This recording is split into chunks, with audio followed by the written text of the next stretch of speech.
Hello guys, welcome back to my new vlog. तो दोस्तों, आप देख रहे हैं मैं सुबह उठी थी 5:30 बजे। उस टाइम बहुत ज़्यादा कोहरा था और ठंड पड़नी शुरू हो गया। सबसे पहले सभी को कहूँगी अपने बच्चों का ध्यान रखें, अपना ध्यान रखें, खासकर हाउस वाइफ अपना ध्यान जरूर रखें। यहाँ पर मेरे बच्चे हो गए थे तैयार। मैं इसलिए बोली हूँ हाउस वाइफ के लिए, भाई पूरे दिन कितना काम करती है, सर्दी देखती ना गर्मी देखती है। और सर्दियों में पूरे दिन हमेशा मतलब कि पानी में ही हाथ रहता है। सर्दियों में उनका कभी कपड़े धोने, कभी बर्तन धोने, और पूरे दिन उनके हाथ ठंडे रहते हैं। थोड़ा बहुत उनको रेस्ट मिलता है। यहाँ तक कि सर्दियों में सभी हाउसवाइफ के हाथ भी बिल्कुल ज़्यादा खराब हो जाते हैं। तो मैं तो सब हाउसवाइफ की हिम्मत समझती हूँ कि पूरे दिन वो ठंडे पानी में कैसे काम करती है। लेकिन इतना काम करने के बावजूद भी दोस्तों कोई भी आपको कभी भी भलाई नहीं देगा। यहाँ पर मैं थोड़ी देर बैठ गई थी बच्चों के आने से पहले पार्क में। फिर टुक टुक मेरे को आ गई थी बुलाने के लिए कि मम्मी चलो घर पे चलो, क्योंकि काफ़ी टाइम हो गया था मुझे पार्क में बैठे बैठे। मेरे बच्चे वैसे मुझे बुलाते नहीं है, तो मैं धूप में बैठ गई थी क्योंकि घर के सामने ही हमारे पार्क है। हमें जाना था, फिर यहाँ पे सत्संग में जाना था, क्योंकि हम गुरुजी महाराज से बहुत दिन से अरदास लगा रहे थे। तो हमारे पड़ोस में किन्नर दीदी रहती हैं, तो उन्होंने सत्संग कराया था और मुझे पता नहीं था कि उन्होंने सत्संग कराया है। लेकिन मेरे पड़ोस में एक संगत आंटी है, उन्होंने मुझे बताया कि किन्नर दीदी ने सत्संग कराया है। तो मैं बहुत खुश हुई कि गुरुजी महाराज ने मेरी अरदास सुन ली और हम यहाँ पर पहुंच गए थे सत्संग में। हर्ष का बहुत दिन से मन था कि सत्संग में चलो मम्मी, अमृत वेला में चलो। लेकिन हर्ष गया हुआ था स्कूल में, क्योंकि हर्ष जाता है सेकंड शिफ्ट में, ये आता है 6:15 बजे। तो मैं सोची थी काश ये हर्ष उस टाइम तक आ जाए जिस टाइम तक सत्संग चलता रहे। तो गुरुजी महाराज ने अरदास सुनी और हर्ष 6:15 बजे तक पहुंच गए थे। उस टाइम तक सत्संग चल रहा था, प्रसाद बट रहा था और मैं बहुत ज्यादा खुश थी, बहुत ज्यादा। मैं टुक टुक गए थे पहले, तो जैसे ही हर्ष आने वाला था मैंने फोन करा दिया और मैंने टुक टुक को घर पे भेज दिया था कि टुक टुक तू जा फटाफट और इसको हर्ष को लेके आ जा, क्योंकि इसका बहुत मन करता है। और यहाँ पर मिल गई थी हमें एक बिल्ली। मैं सोच रही थी ये कुत्ता है, बहुत प्यारी बिल्ली थी, बहुत ही क्यूट थी और देखने में भी बहुत बड़ी और भारी थी। तो भैया बोले थे इसका नाम है राजा।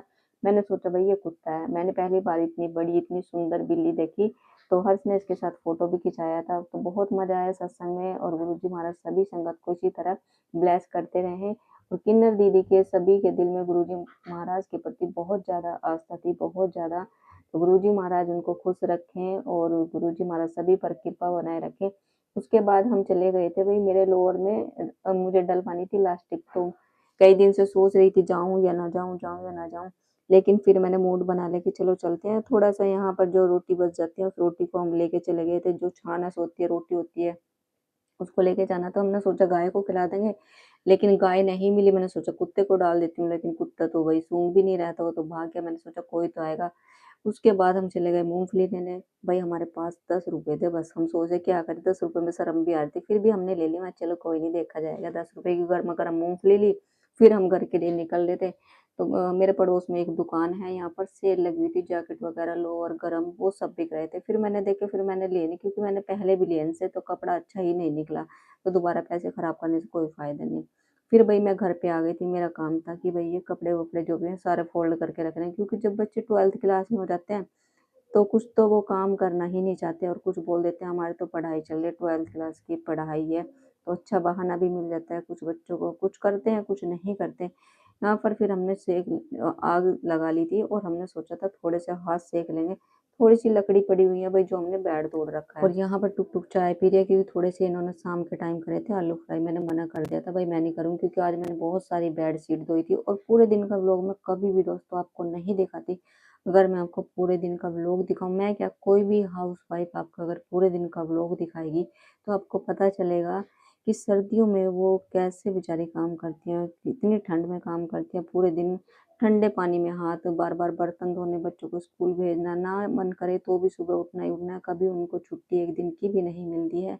सबको छुट्टी मिल जाती है, बच्चों को छुट्टी मिलती है, हस्बैंड को छुट्टी मिलती है, लेकिन हाउस वाइफ को कभी भी छुट्टी नहीं मिलती, चाहे वो कितना भी करे। और कभी भी कोई इनको भलाई भी नहीं देता, सच बताऊं तो। ना तो कभी हाउसवाइफ का, जो औरतें होती है ना, तो उनका मायका होता है ना उनका ससुराल होता है। बस उनको अपनी जिंदगी किसी तरह भाई कोऑपरेट करनी होती है। तो आपको हमारे ब्लॉग कैसे लग रहे हैं, अच्छे लग रहे हैं तो चैनल को लाइक करें, सब्सक्राइब करें। मिलती हूँ आपसे दोस्तों नेक्स्ट ब्लॉग में, तब तक के लिए बाय बाय।